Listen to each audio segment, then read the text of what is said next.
নমস্কার শ্রোতা বন্ধুরা, আশা করি আপনারা ভালো আছেন। শব্দযন্ত্রের একটি নতুন গল্পে আপনাদেরকে স্বাগত।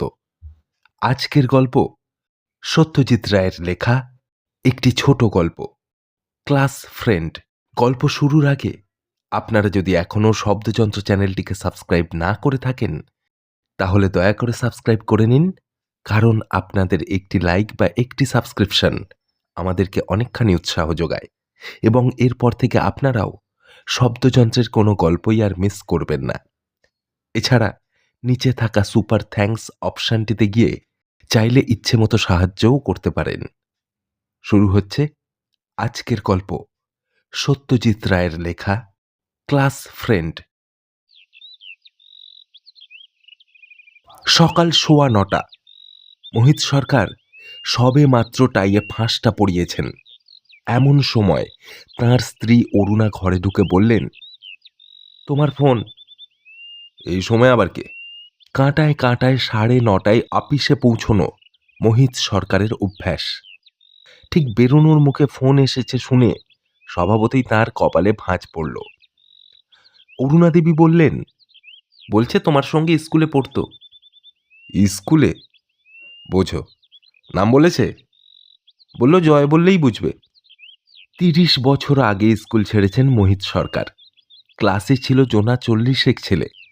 খুব মন দিয়ে ভাবলে হয়তো তাদের মধ্যে জোনা 20 নাম মনে পড়বে, আর সেই সঙ্গে চেহারাও। জয় বা জয়দেবের নাম ও চেহারা দুটোই ভাগ্যক্রমে মনে আছে, কারণ সে ছিল ক্লাসের সেরা ছেলেদের মধ্যে একজন। পরিষ্কার ফুটফুটে চেহারা, পড়াশোনায় ভালো, ভালো হাই জাম্পও দিত, ভালো তাসের ম্যাজিক দেখাতো, ক্যাসাবিয়াঙ্কা আবৃত্তি করে একবার সোনার মেডেল পেয়েছিল। স্কুল ছাড়ার পর তার আর কোনো খবর রাখেননি মোহিত সরকার। তিনি এখন বুঝতে পারলেন যে এককালে বন্ধুত্ব থাকলেও এত কাল ছাড়াছাড়ির পর তিনি আর কোনো টান অনুভব করছেন না তার স্কুলের সহপাঠীর প্রতি। মোহিত অগত্যা টেলিফোনটা ধরলেন। হ্যালো। কে মোহিত? এই চিনতে পারছো ভাই? আমি সেই জয়দেব বোস, বালিগঞ্জ স্কুল। গলাটা চেনা যায় না, তবে চেহারাটা মনে পড়ছে। কি ব্যাপার? তুমি তো এখন অনেক বড় অফিসার ভাই, নামটা যে মনে রেখেছো এটাই খুব। ওসব থাক, এখন কি ব্যাপার বলো। ইয়ে, একটু দরকার ছিল, মানে একবার দেখা হয়? কবে? তুমি যখন বলবে। তবে যদি তাড়াতাড়ি হয় তাহলে। হ্যাঁ, তাহলে আজই করো। আমার ফিরতে ফিরতে ওই 6টা হয়। 7টা নাগাদ আসতে পারবে? হ্যাঁ, নিশ্চয়ই পারবো। থ্যাংক ইউ ভাই, তখন কথা হবে। হালে কেনা হালকা নীল স্ট্যান্ডার্ড গাড়িতে আপিস যাওয়ার পথে মোহিত সরকার স্কুলের ঘটনা কিছু কিছু মনে আনার চেষ্টা করলেন। হেডমাস্টার গিরিন সুরের ঘোলাটে চাহনি আর তার গুরুগম্ভীর মেজাজ সত্ত্বেও স্কুলের দিনগুলো ভারী আনন্দের ছিল। মোহিত নিজেও ভালো ছাত্র ছিলেন। শঙ্কর, মোহিত আর জয়দেব, এই 3 জনের মধ্যেই বেশি রেষারেষি ছিল। ফার্স্ট, সেকেন্ড, থার্ড 3 জনে যেন পালা করে হতো। ক্লাস 6 থেকে মোহিত সরকার আর জয়দেব বোস একসঙ্গে পড়েছেন। অনেক সময় একই বেঞ্চিতে পাশাপাশি বসতেন দুজন। ফুটবলেও পাশাপাশি স্থান ছিল দুজনের। মোহিত খেলতেন right in, Joydeb right out. তখন মোহিতের মনে হতো এই বন্ধুত্ব বুঝি চিরকালের। কিন্তু স্কুল ছাড়ার পরেই দুজনের রাস্তা আলাদা হয়ে গেল। মোহিতের বাবা ছিলেন অবস্থাপন্ন লোক, কলকাতার নামকরা ব্যারিস্টার। স্কুল শেষ করে মোহিত ভালো কলেজে ঢুকে ভালো পাশ করে 2 বছরের মধ্যে ভালো সদাগরি আপিসে চাকরি পেয়ে যায়। জয়দেব চলে যায় অন্য শহরের অন্য কলেজে, কারণ তার বাবার ছিল বদলির চাকরি। তারপর আশ্চর্য ব্যাপার, মোহিত দেখেন যে তিনি আর জয়দেবের অভাব বোধ করছেন না। তার জায়গায় নতুন বন্ধু জুটেছে কলেজে। তারপর সেই বন্ধু বদলে গেল যখন ছাত্র জীবন শেষ করে মোহিত চাকরি জীবনে প্রবেশ করলেন। এখন তিনি তার আপিসের 4 জন মাথার মধ্যে একজন, এবং তার সবচেয়ে ঘনিষ্ঠ বন্ধু হলো তাঁরই একজন সহকর্মী। স্কুলের সহপাঠীদের মধ্যে একমাত্র প্রজ্ঞান সেনগুপ্তের সঙ্গেই মাঝে মাঝে ক্লাবে দেখা হয়। সেও ভালো আপিসে বড় কাজ করে। আশ্চর্য, স্কুলের স্মৃতির মধ্যে কিন্তু প্রজ্ঞানের কোনো স্থান নেই। অথচ জয়দেব, যার সঙ্গে ৩০ বছর দেখাই হয়নি, স্মৃতির অনেকটা জায়গা দখল করে আছে। এই সত্যটা মোহিত পুরনো কথা ভাবতে ভাবতে বেশ ভালো করে বুঝতে পারলেন। মোহিতের অফিসটা সেন্ট্রাল অ্যাভিনিউতে। চৌরঙ্গি আর সুরেন ব্যানার্জির সংযোগস্থলের কাছাকাছি আসতেই গাড়ির ভিড়, মোটরের হর্ন আর বাসের ধোঁয়া মোহিত সরকারকে স্মৃতির জগৎ থেকে হুড়মুড়িয়ে বাস্তব জগতে এনে ফেলল। হাতের ঘড়িটার দিকে একবার চেয়ে মোহিত বুঝতে পারলেন যে তিনি আজ মিনিট ৩ লেট হবেন। অফিসের কাজ সেরে সন্ধ্যায় তার লি রোডের বাড়িতে ফিরলেন মোহিত। তখন তার মনে বালিগঞ্জ গভর্নমেন্ট স্কুলের স্মৃতির কণা মাত্র অবশিষ্ট নেই। সত্যি বলতে কি, তিনি সকালের টেলিফোনের কথাটাও বেমালুম ভুলে গিয়েছিলেন। সেটা মনে পড়ল যখন বেয়ারা বিপিন বৈঠকখানায় এসে তাঁর হাতে রুল টানা খাতার পাতা ভাঁজ করে ছেঁড়া একটা চিরকুট দিল। তাতে ইংরেজিতে লেখা, Joydeb Bose, as per appointment. রেডিওতে বিবিসির খবরটা বন্ধ করে মোহিত বিপিনকে বললেন, ভেতরে আসতে বল। আর বলেই মনে হলো জয় এতকাল পরে আসছে, তার জন্য কিছু খাবার আনিয়ে রাখা উচিত ছিল। আপিস ফেরতা পার্ক স্ট্রিট থেকে কেক পেস্ট্রি জাতীয় কিছু কিনে আনা তার পক্ষে খুবই সহজ ছিল। কিন্তু খেয়াল হয়নি, তার স্ত্রী কি আর নিজে খেয়াল করে এই কাজটা করেছেন? চিনতে পারছ? গলার স্বর শুনে আর সেই সঙ্গে কণ্ঠস্বরের অধিকারীর দিকে চেয়ে মোহিত সরকারের যে প্রতিক্রিয়াটা হলো, সেটা সিঁড়ি উঠতে গিয়ে শেষ ধাপ পেরোনোর পরেই আর একটা ধাপ আছে মনে করে পা ফেললে হয়। চৌকাঠ পেরিয়ে যিনি ঘরের ভেতরে এসে দাঁড়িয়েছেন, তার পরনে ছেয়ে রঙের বেখাপ্পা ঢলঢলে সুতির প্যান্টের উপর হাত কাটা সস্তা ছিটের শার্ট, দুটির কোনোটিও কোশমিন কালেও ইস্ত্রির সংস্পর্শে এসেছে বলে তা মনে হয় না। শার্টের কলারের ভেতর দিয়ে যে মুখটা বেরিয়ে আছে, তার সঙ্গে অনেক চেষ্টা করেও মোহিত তাঁর স্মৃতির জয়দেবের সঙ্গে কোনো সাদৃশ্য খুঁজে পেলেন না। আগন্তুকের চোখ কোটরে বসা, গায়ের রং রোদে পুড়ে ঝামা, গাল তোবড়ানো, থুতনিতে অন্তত দিন ৩ কাঁচা পাকা দাড়ি, মাথার উপরাংশ মসৃণ, কানের পাশে কয়েক গাছা অবিন্যস্ত পাকা চুল।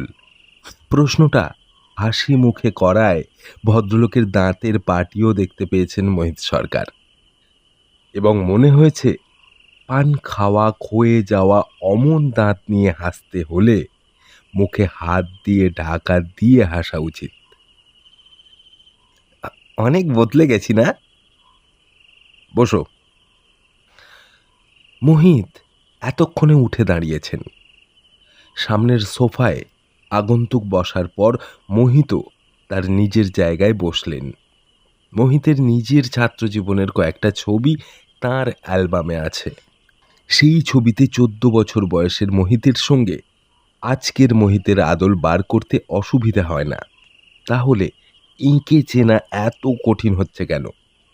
৩০ বছরে একজনের চেহারা এতটা পরিবর্তন হয়ে যায় কি করে? তোমায় কিন্তু বেশ চেনা যায়, রাস্তায় দেখলেও চিনতে পারতুম।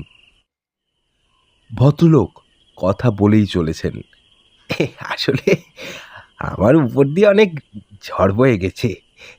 কলেজে পড়তে পড়তে বাবা মারা গেলেন, আমি পড়া ছেড়ে ওই চাকরির ধান্দায় ঘুরতে শুরু করলাম।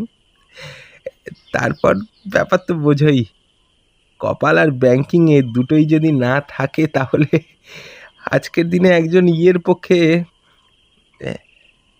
চা খাবে? চা? হ্যাঁ, তা। মোহিত বিপিনকে ডেকে চা আনতে বললেন, আর সেই সঙ্গে এটা ভেবে আশ্বস্ত হলেন যে কেক মিষ্টি যদি নাও থাকে তাহলেও ক্ষতি নেই, এনার পক্ষে বিস্কুটই যথেষ্ট।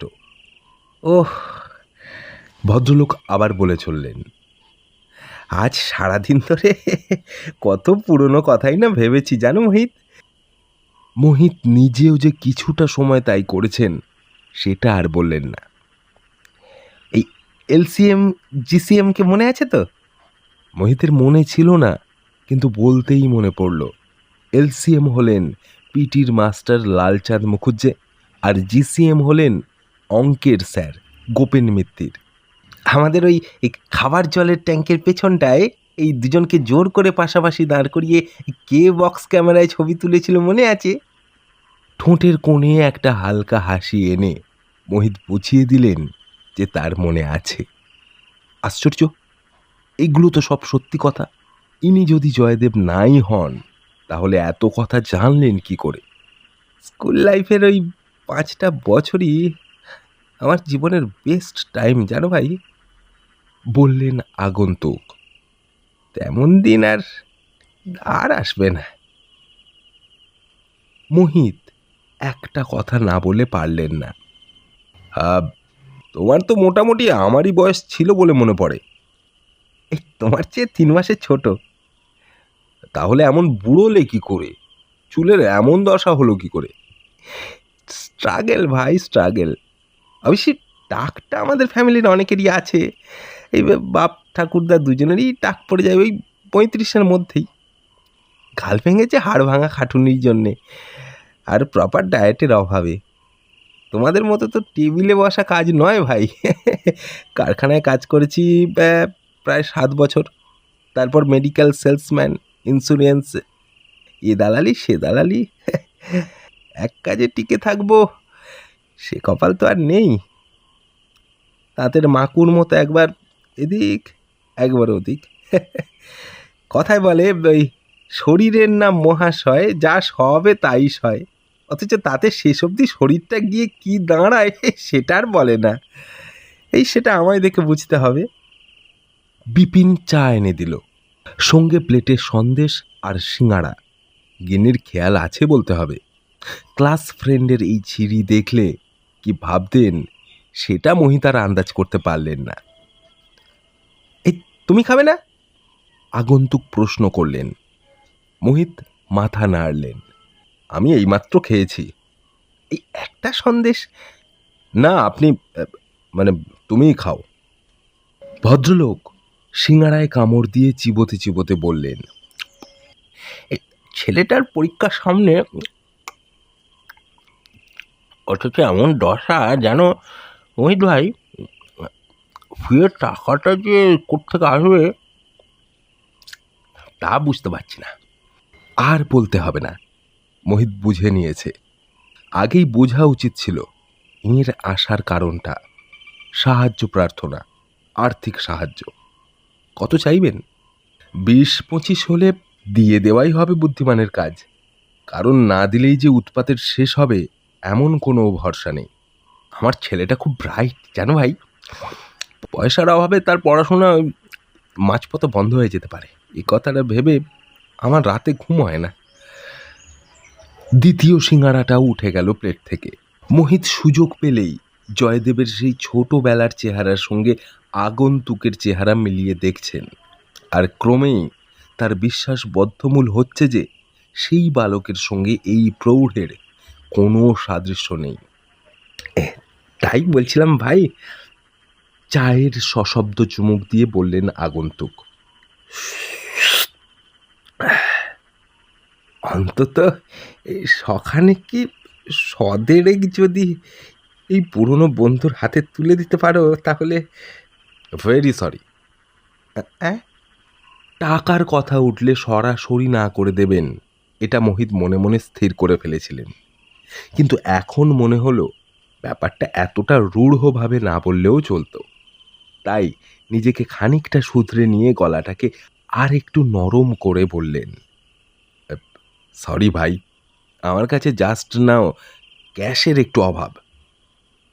আমি কাল সকালে আসতে পারি, এই এনি টাইম, তুমি যখন বলবে। কাল? না, কাল তো আমি একটু কলকাতার বাইরে যাব, ফিরবো ওই দিন তিনেক পরে। তুমি রোববার এসো। রবিবার? আগন্তুক যেন খানিকটা চুপসে গেলেন। মোহিত মনস্থির করে ফেলেছেন, ইনি যে জয়, চেহারায় তার কোনো প্রমাণ নেই। কলকাতার মানুষ ধাপ্পা দিয়ে টাকা রোজগারের হাজার ফিকির জানে। ইনি যদি জালিয়াত হন, হয়তো আসল জয়দেবকে চেনেন। তার কাছ থেকে 30 বছর আগের বালিগঞ্জ স্কুলের কয়েকটা ঘটনা জেনে নেওয়া আর এমন কি কঠিন কাজ? রবিবার তাহলে কখন আসবো? আগন্তুক প্রশ্ন করলেন।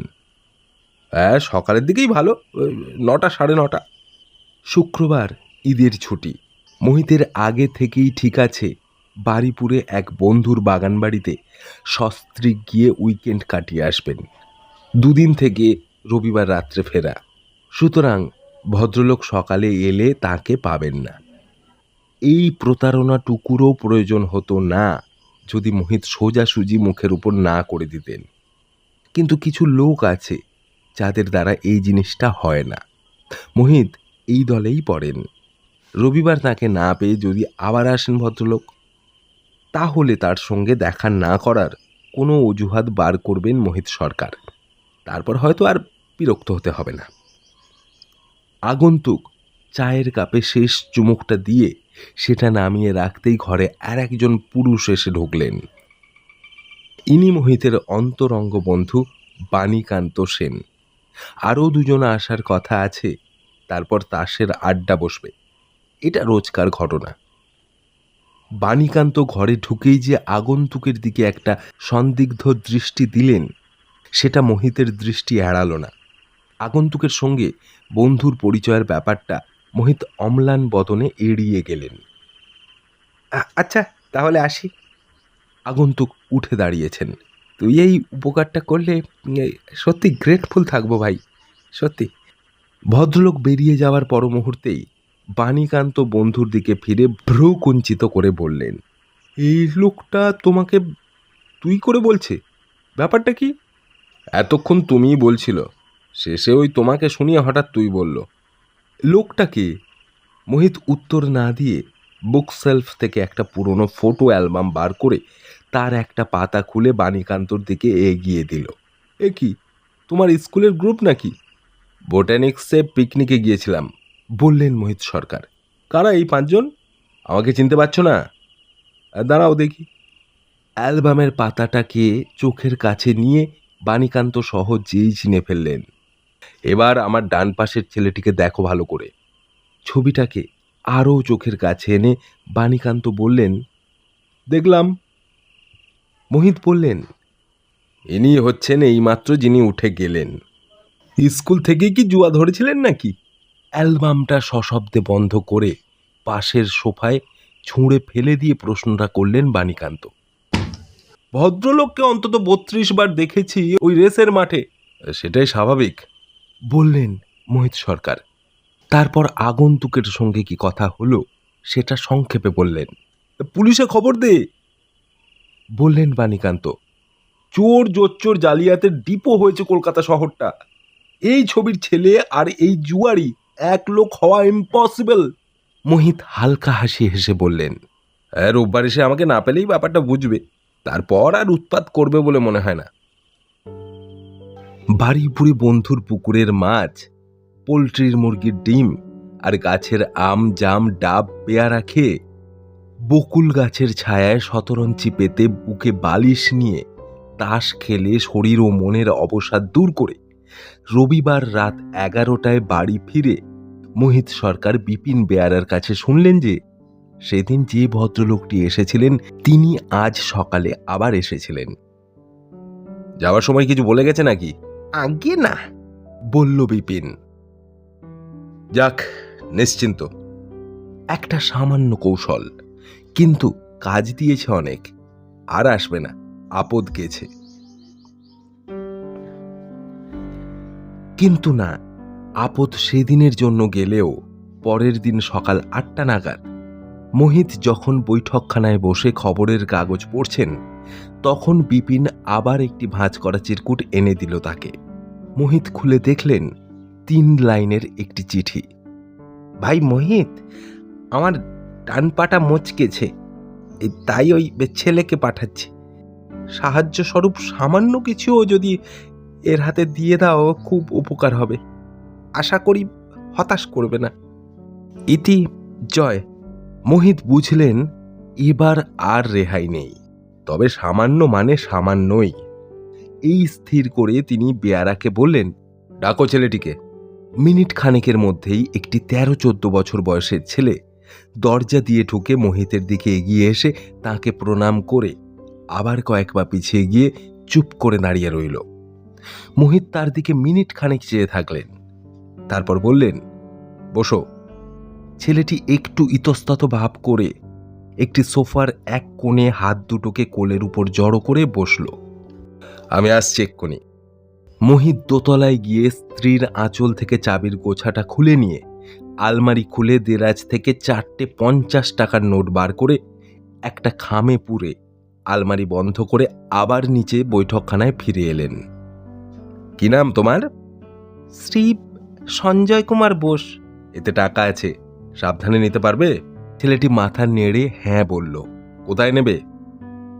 বুক পকেটে। ট্রামে ফিরবে না বাসে? হেঁটে। হেঁটে? কোথায় বাড়ি তোমার? মির্জাপুর স্ট্রিট। এত দূর হাঁটবে? বাবা বলেছেন হেঁটে ফিরতে। তার চেয়ে এক কাজ করো, ঘন্টাখানেক বসো, চা মিষ্টি খাও, অনেক বইটই আছে দেখো। আমি 9টায় অফিসে যাব, আমায় নামিয়ে দিয়ে তোমাকে গাড়িটা বাড়িতে পৌঁছে দেবে। তুমি বাড়ি চিনিয়ে দিতে পারবে তো? ছেলেটি আবার মাথা নেড়ে হ্যাঁ বলল। মোহিত বিপিনকে ডেকে ছেলেটির জন্য চা মিষ্টি দিতে বলে অফিসে যাবার জন্য তৈরি হতে দোতলায় রওনা হলেন। ভারী হালকা বোধ করছেন তিনি, ভারী প্রসন্ন। জয়কে দেখে চিনতে না পারলেও তিনি তার ছেলে সঞ্জয়ের মধ্যে তার 30 বছর আগের ক্লাস ফ্রেন্ডটিকে দেখতে পেয়েছেন। এতক্ষণ শুনছিলেন সত্যজিৎ রায়ের লেখা ক্লাস ফ্রেন্ড। গল্পটি ভালো লেগে থাকলে আমাদের চ্যানেলটিকে সাবস্ক্রাইব করবেন। ধন্যবাদ।